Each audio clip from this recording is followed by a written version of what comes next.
What's up, Lazy Dog fam? Hope everybody out there's having a wonderful day. Today, things are going to get a little spicy around here. We're going to be talking about a simple, easy, effective technique for managing soil-borne pests in your vegetable garden, and how this technique can also possibly contribute to you having one of the best potato crops you've ever grown. But before we do that, we need to get rid of some of this okra back here that's done got too tall. So this was our second okra planting of the year, where we were comparing 6 different varieties here. Some we ended up liking, some we ended up not really liking. This first row here is mostly this Alabama red okra, and I quit picking it several weeks ago. You can see there's lots of pods on it, but some of it is getting on up there close to 10 foot tall. And I'm not going to get a ladder to pick that stuff. Like I said, it's a neat variety, but didn't really care for it a whole lot. So I need to get that out of there. This middle row here, which has this choppy okra I really liked, and then the Cajun jewel on the end that's staying relatively short. We're going to leave it there, and then we're going to get rid of this row here, which is the Burmese okra, which I liked, but it has really slowed down on production lately. And then on the far end we've got that fat okra, which I believe to be Star of David, and it's gotten too tall as well. So my plans for this area here, which I've already tilled up between these okra rows here, involves planting something, and I need to get this row, this first row, and this third row out of the way. That'll help me be able to plant here, and we'll just plant around this middle row, which we'll leave, and continue harvesting okra up until our frost. Now you can get out here and try to pull these up, but it ain't gonna happen. You can try to dig them up, but you'll wear yourself out. When the trunks get this big and you get these big okra trees like this, I've noticed in the past that the roots will stretch out at least a foot or two either way. These things have some strong root systems. So we're not going to try to dig them up. We're just going to cut them off. So I'm just going to take my loppers. You need some good loppers for this because these stalks are thick. And we're just going to cut them right there at the base of the soil, just like that. And we're going to leave that there. And between having that cover crop here and letting it sit there for a while, it won't completely rot by spring, but the tiller can usually chop those up next time we till this thing in spring to plant something. But the tiller would have a time with it right now, so that's what I like to do. Just cut it at the base, leave that there, and we're going to plant around it.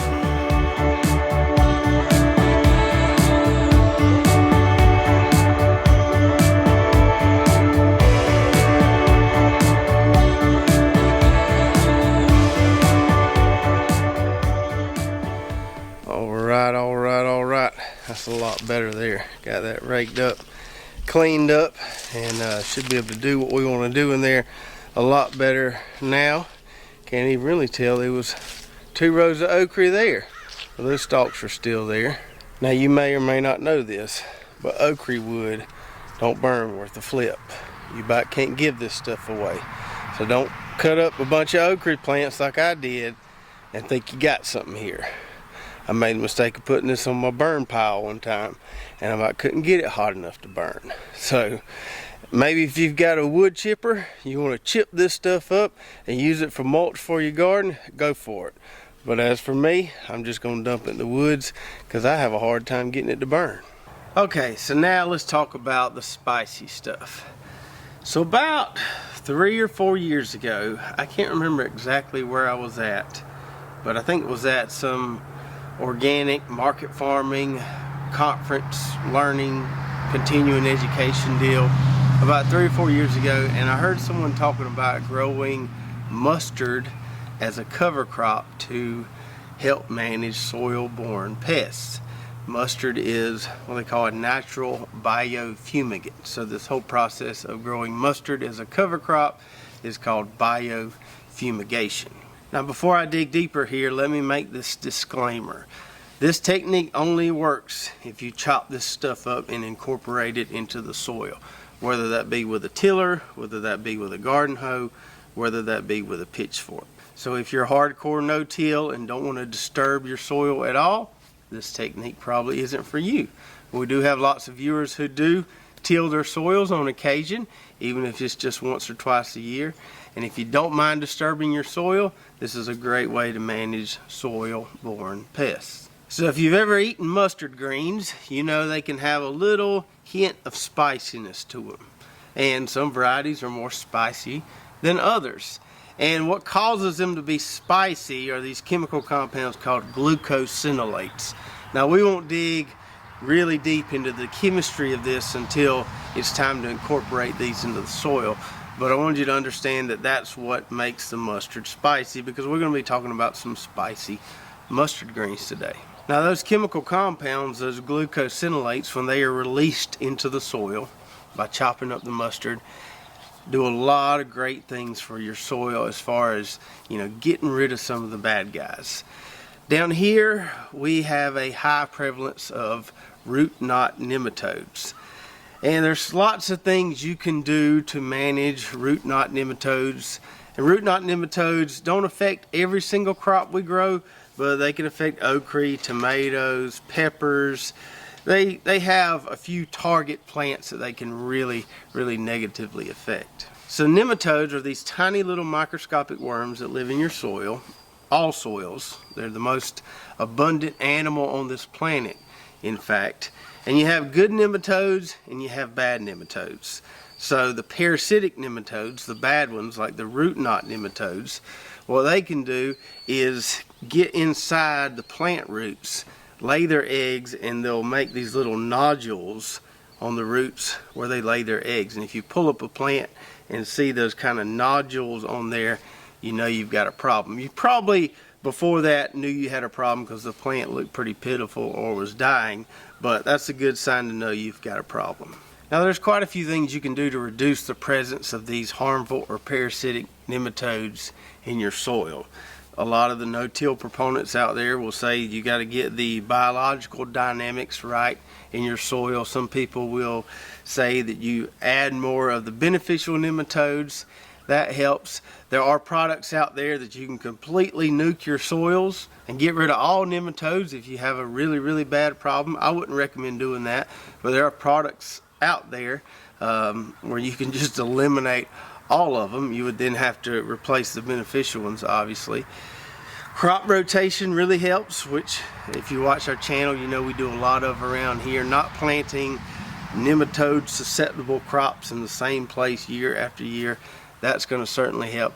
And then this biofumigation technique with the mustard that we'll be doing today. Now I haven't had any serious nematode issues around here in 3 or 4 years that I've noticed, and I believe it has a lot to do with crop rotation. Since we added more plots, we're able to rotate even more effectively, and since we started doing this mustard cover crop thing. Now this mustard cover crop thing not only controls those harmful parasitic nematodes, but it can also help you manage harmful fungi, bacteria, and even control weeds in your garden. So there are lots and lots of benefits to this simple, easy technique. So I guess the next obvious question would be, can you just plant any mustard and it work as a biofumigant? And also, can you eat the mustard if you grow it as a cover crop? Well, in the first few years I did this, I did it with just the standard Florida broadleaf mustard. About the cheapest mustard seed you can find out there. That's what, if you ride down the road here, you'll see people, that's their fall garden. They'll till them up a little spot, throw some mustard seed out there. Boom, that's it. That's really all they grow in their fall gardens, and they'll just kind of strow it, and it looks like a cover crop, but they're not really intending it to be that. So you can certainly do it with like some Florida broadleaf mustard. You can go out there and eat it as it grows, and just plant it thick and use it as a food crop and a cover crop. Now you could also use some of the giant curled mustard. I'm not sure you'd want to do it with some of that Savannah mustard we have growing over there. That variety is a little pricey to be growing as a cover crop, and it's not super spicy. You could do it with the red giant mustard. That one would work really well because it's pretty spicy.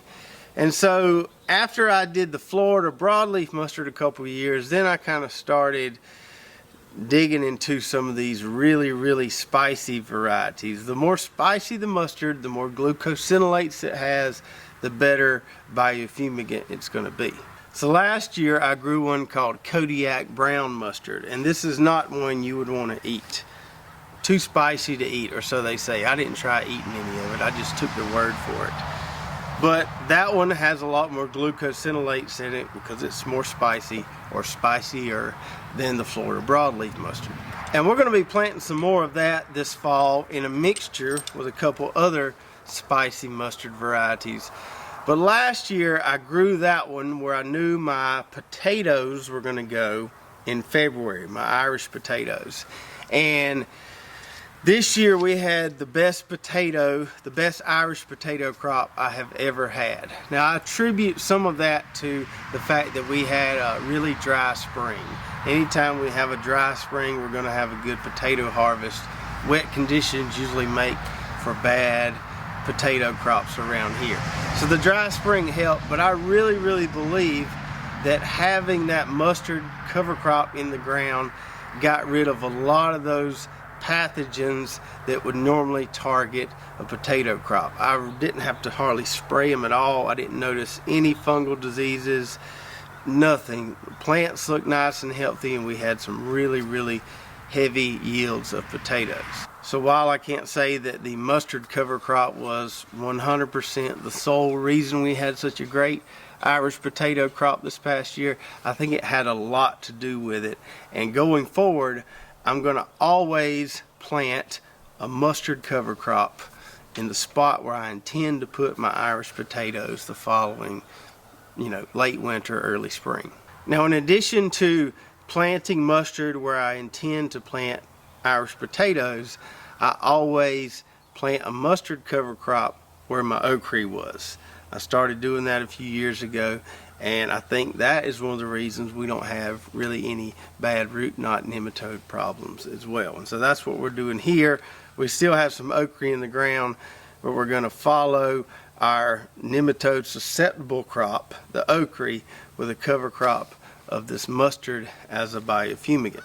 And in this little patch right here, and you can just grow a patch of it like we're doing here. Most of this plot is clover. We're just doing, a 10-foot wide stretch or so where the ochre was in the mustard. So you don't have to do a whole plot of it. You can just do a strip of it if you want to. We had a viewer suggest that I try this variety, and I was aware of this variety, but I wasn't aware of where I could get it. So I did some research online and found it at Seedway, and I guess I missed the memo on this. Seedway is a company that carries a lot of seeds for commercial growers, and I had no idea that they were actually selling seeds on their website. And if you like growing hybrids, tomatoes, corn, whatever, they have a really good selection of hybrid seeds on their website. Now, most of their stuff is in bulk quantity. A few things you can get less than 1,000 seeds, but most of it is in some kind of bulk quantity, so that may not be for everybody. But if you're into growing hybrids, disease-resistant stuff, and stuff like that, go to Seedway's website and check them out. They have got a lot of different varieties there, and you can spend quite a bit of time just going through and looking at everything. Anyway, this variety is called Caliente 199. And as far as I'm aware, this is the spiciest mustard out there. And I got 5 pounds of it, which is going to be plenty. I think that was the smallest quantity you could order.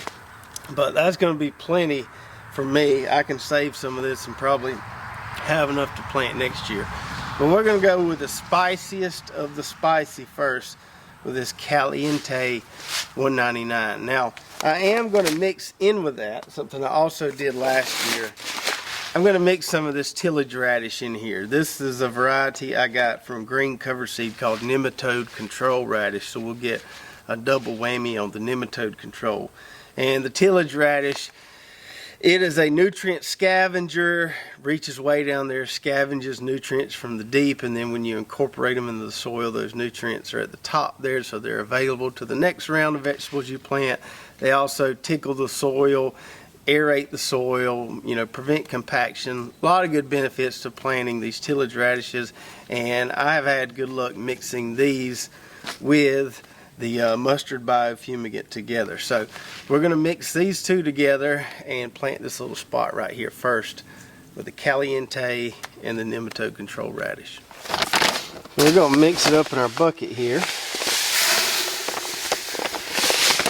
Probably way more than enough of the caliente. If you look at that there, it looks a lot different than traditional mustard seed.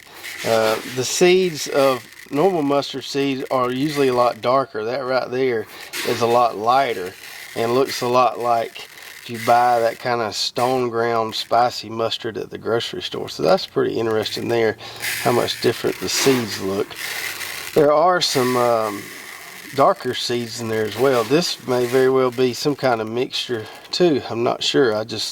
All it said on the website was Caliente $1.99. And then we're going to pour some of our tillage radish in here. Try to do kind of an equal amount. Maybe a little less of that. We don't have to get too exact with it. And then we're just going to mix that around a little bit.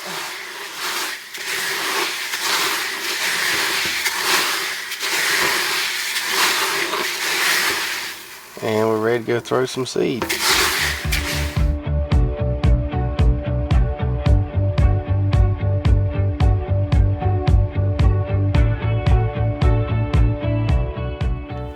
Alright, so we got those seeds down, got them raked in where that ochre was and still is.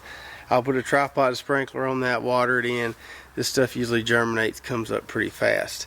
Now if you remember, I said I like to plant this mustard cover crop where I have or had ochre, and also where I intend on planting Irish potatoes the following year. And sometimes that's the same place. Like I did with the Kodiak brown mustard last year. I had ochre there, I did the mustard cover crop in the fall, and then we did Irish potatoes in that plot the following year, and it worked out perfectly. And I'm not going to grow near as many potatoes this next year as I did this past year, and so this little sliver right here might work perfect for my Irish potatoes. But I do have one other plot where I want to try another type of mustard, a blend of some different mustards, and we could put our Irish potatoes there next year as well. We'll have two different options to try. Well, let's go check that plot out. So here's where we had our sweet potatoes, and I had to get this cleaned up, had to get the vines cleaned up, got it raked out, got it tilled one time so we can get some nice germination on our cover crop there. We still got a few of these Blue Ridge kale plants in here that look okay. Not all the row looks great, but a few of the plants on this end look okay. We're just going to leave them there, cover crop around them, and maybe they'll kind of turn the corner and start producing really well again. We'll see. If they die, they die. No big deal. We got this whole 30 by 35 plot here. We're going to be putting some mustard in. And so for this plot, we're trying this blend called Mighty Mustard Trifecta Power Blend. And Mighty Mustard has their own website where they talk about all the benefits of this, but there are also several seed vendors that carry this variety. Territorial Seed carries it, True Leaf Market carries it. That's where I got this. And so this trifecta blend contains 3 different types of mustard that are great for biofumigation, and I'm trying to remember them all. I know it contains the Kodiak brown mustard, which I've carried before. I want to say the other one is White Gold, and then maybe one called Pacific Gold. I could be getting that wrong, but it has 3 different ones in there. Now, according to the Mighty Mustard website, these 3 varieties are the most powerful mustard biofumigants out there, and blended together they just do awesome things. They don't mention the Caliente $1.99 for some reason.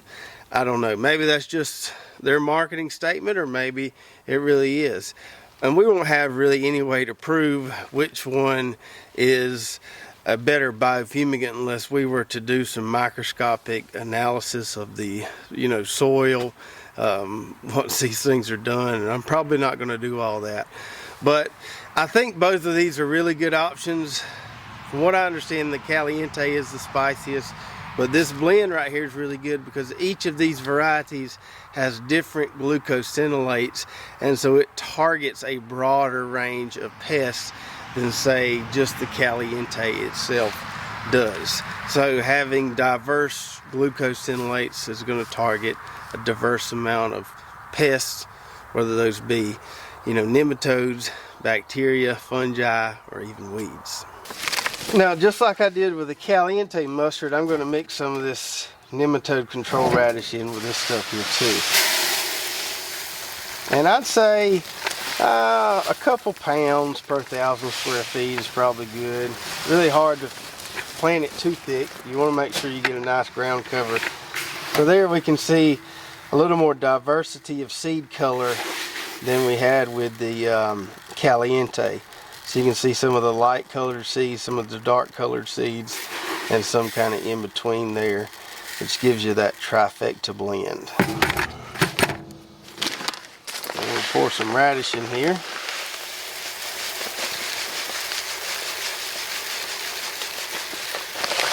That should be good. Get her mixed up and we'll be good to go.